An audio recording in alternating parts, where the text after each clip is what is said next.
Olá! No vídeo de hoje nós vamos começar a entender o que é a interoperabilidade na metodologia BIM. Vamos lá! A interoperabilidade em BIM passa necessariamente pela criação do IFC. Nós vamos conhecer mais para frente. Antes disso, vamos entender o que é interoperabilidade. A interoperabilidade é a capacidade de um sistema, seja ele informatizado ou não, de se comunicar de forma transparente, ou seja, o mais próximo da realidade possível, com outro sistema qualquer, semelhante a esse primeiro ou não.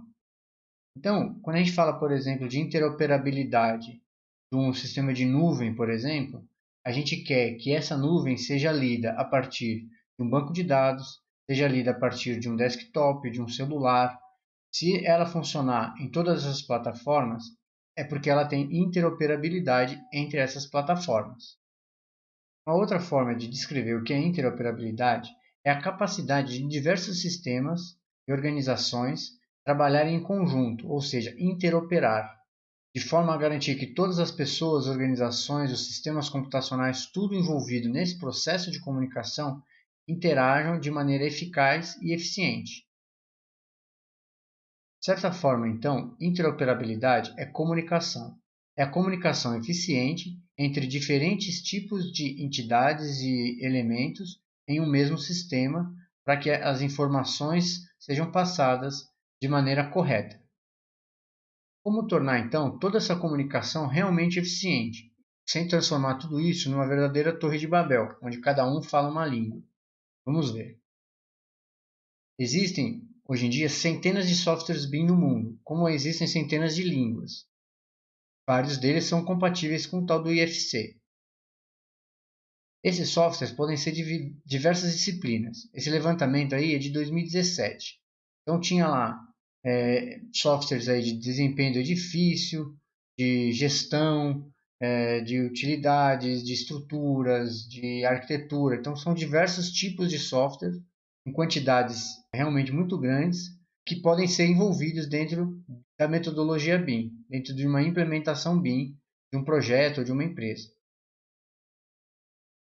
Dentro de tantos softwares assim, a gente se pergunta por que a gente deve usar somente um? E qual o critério de escolha do software, então?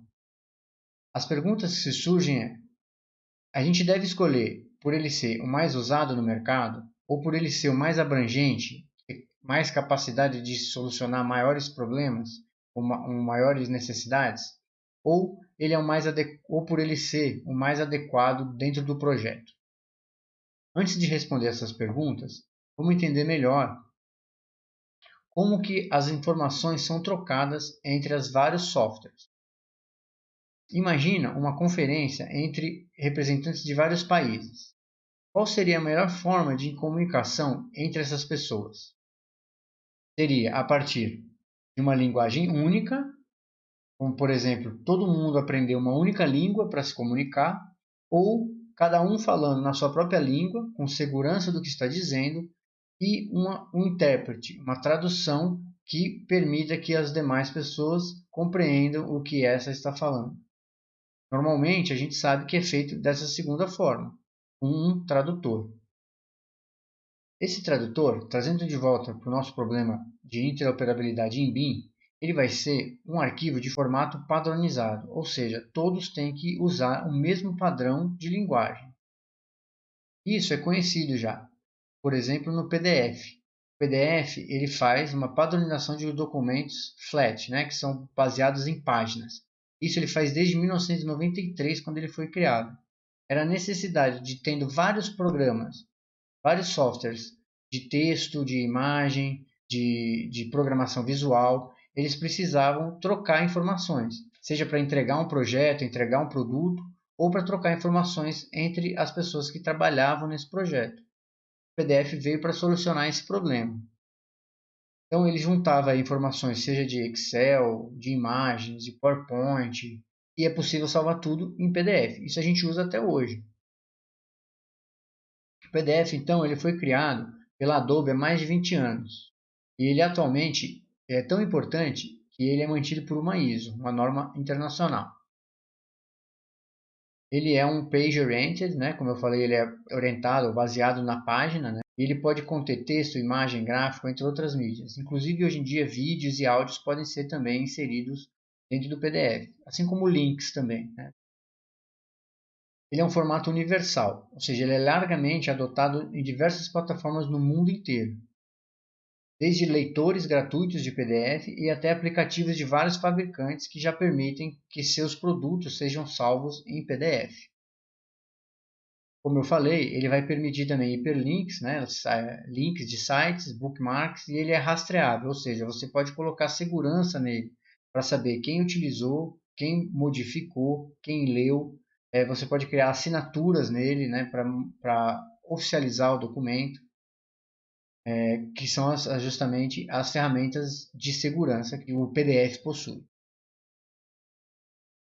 Um outro exemplo de arquivo padronizado é o DXF. Quem usou já AutoCAD ou outros softwares CAD ou tentou passar informações de outros softwares para o CAD já usou o DXF. O DXF é um padrão bem antigo, ele foi criado em 1982 e ele serve justamente para fazer o intercâmbio entre os desenhos de CAD. Ele foi criado pela própria Autodesk para poder extrair e importar coisas e produtos de outros softwares para dentro do AutoCAD ou para fora do AutoCAD, gerando assim mais interoperabilidade entre os softwares. Como eu falei, o DXF foi criado em 1982, junto com o AutoCAD 1.0, o primeiro AutoCAD. Ele tinha como objetivo, então, oferecer uma representação exata de todos os dados do arquivo AutoCAD normal, né, o DWG, só que poder ser importado e exportado por outros softwares. Hoje em dia, a Autodesk publica as especificações do DXF de forma aberta no seu site, formato PDF. Então, o objetivo do DXF, por exemplo, é permitir intercâmbio de dados entre diferentes softwares CAD. Por que a gente precisa disso? Ele vai permitir que a gente compartilhe o resultado lá do AutoCAD com os clientes ou com parceiros que não utilizam CAD, com impressoras 2D e 3D e com máquinas CNC, fazendo com que seja possível que a informação trafegue de maneira livre, independente do software que está sendo usado. Então, esse é um formato padronizado já voltado à indústria. Então, o propósito, como diz nesse quadro aí, é que diferentes indústrias vão utilizar vários outros softwares CAD. Cada um desses CADs, eles vão ter um formato nativo próprio, uma codificação própria. Só que na vida real, essa informação vai trafegar de um lado para o outro a todo momento e precisa ser lido por todas as partes. Por isso, sempre teve a necessidade de um formato padronizado. No BIM não é diferente. É preciso ter um formato padronizado. E qual a diferença então entre o DXF e o DWG? Por que não criar um único arquivo que sirva para tudo? Então vamos ver. Bom, no quesito compatibilidade com diferentes programas CAD, o DXF é praticamente lido por todo o software CAD, já que a maioria deles, ou quase todos, suportam esse tipo de arquivo, justamente para ter interoperabilidade com os softwares da Autodesk. Já o DWG é uma propriedade da Autodesk, ele só é suportado pelo AutoCAD oficialmente. Quanto ao tamanho do arquivo, o DXF acaba sendo um pouco maior do que o DWG, principalmente quando ele utiliza desenhos complexos. Isso porque ele precisa organizar as informações de um formato que pode ser lido por qualquer pessoa. Então, quando ele tem desenhos mais complexos, o DXF ele fica maior que o DWG. Já o DWG ele pode ser um arquivo binário, onde as informações são armazenadas de uma forma mais eficiente, já que ele vai ser lido por um software já preparado para ler essas informações. Os objetos suportados em cada um também diferem. O DXF ele não suporta objetos muito complexos, ele vai suportar linhas, polígonos e círculos. Já o DWG suporta todas as informações que são inseridas pelo usuário, já que ele é o arquivo nativo, incluindo elementos 3D, imagens e tudo que for inserido naquele arquivo. Então, o DXF ele é mais abrangente, ele praticamente todo software CAD vai suportar ele. Já o DWG ele vai suportar todo tipo de informação, já que eles são arquivos com propósitos diferentes. Bom, pensando na complexidade dos projetos atuais, será que os PDFs e os DXF conseguem representar bem um projeto como esses? Ou ainda, em um projeto modernista, foi feito lá na década de 50, seria mais fácil ele ser representado por um PDF ou um DXF? Vamos dar um exemplo. Será que é possível que o mesmo processo de produção de projeto e obra utilizado na Farnworth House, lá na década de 40 e 50, seja o mesmo utilizado pelo Soho Beijing, que foi inaugurado em 2019? O projeto da Farnworth House ele foi todo desenhado à mão. Lógico, na década de 40 a gente não tinha ainda tecnologia para produzir esse projeto em computador. Isso não quer dizer que o projeto do Mies van der Rohe, lá na década de 40 e 50, não tenha sido e é até hoje um exemplo de tecnologia e inovação, tanto na engenharia, nas soluções de engenharia que ele trouxe, quanto na arquitetura. Ele é objeto de estudo até hoje. Já o Soho Beijing, ele foi todo produzido no software chamado Katia Digital Project, todo em BIM, todo tridimensional, utilizando a mais recente tecnologia de construção, planejamento e desenvolvimento de projeto. É claro que um projeto tão complexo quanto esse seria muito difícil ou praticamente impossível de ser feito apenas com pranchas desenhadas todas à mão. O que a gente tem que entender é que o modelo BIM atualmente ele vai acompanhar o aumento de complexidade, a evolução dos materiais, as mudanças nos processos, a evolução tecnológica, questões ambientais, o desempenho do edifício, a constante troca de informações que acontecem ao longo de todo esse período. E é nessa troca de informações que a gente se depara com a necessidade de padronização.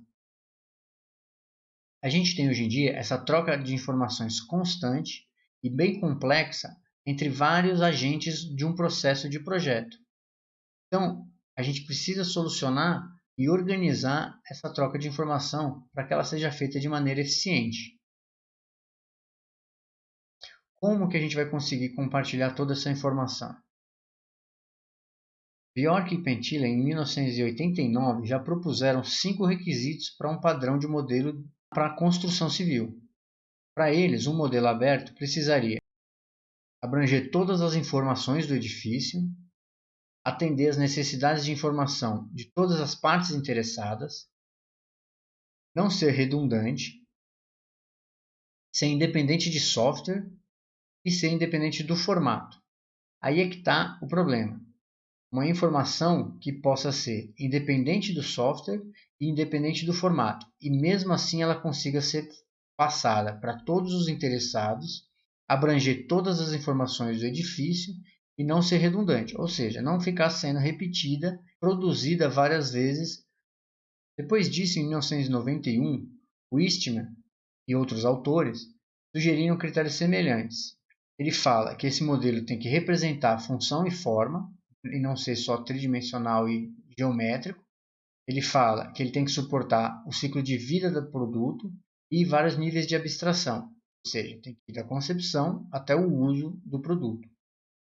Ele tem que também fornecer uma representação semântica geral. Ele tem que ser representado de várias formas diferentes a partir de uma informação única. E essa semântica tem que ser também extensível, ou seja, eu preciso poder expandir as informações que eu tenho dentro desse produto que eu estou produzindo. Então, a solução para essa troca de informação está em um padrão aberto de interoperabilidade. Esse padrão aberto de interoperabilidade é o IFC, que é o Industry Foundation Class. No próximo vídeo, a gente vai entender com detalhes a história e o que é o IFC. Até lá!